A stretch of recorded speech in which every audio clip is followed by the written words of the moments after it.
Hey everyone, welcome back to the channel. If you're frustrated because Microsoft Edge keeps opening automatically on your Windows 10 or 11 PC, you're not alone.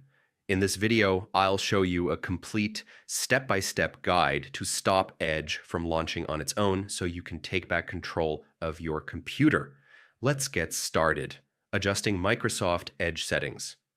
First, we'll tweak Edge's own settings. Open Microsoft Edge and click the three-dot icon in the top right corner to open the menu. Then select Settings. From the Settings menu, navigate to System and Performance. Here you'll see an option that says Continue running background extensions and apps when Microsoft Edge is closed. Turn this toggle off. Optionally, you can also disable Startup Boost if it's enabled.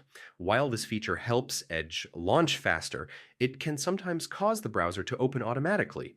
Disabling it won't slow down your computer significantly, and it can stop those unexpected launches.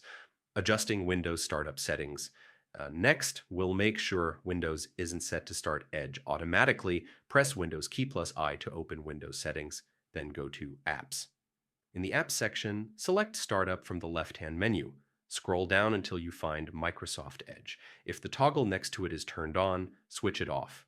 This prevents Edge from launching every time your PC boots up. And that's it.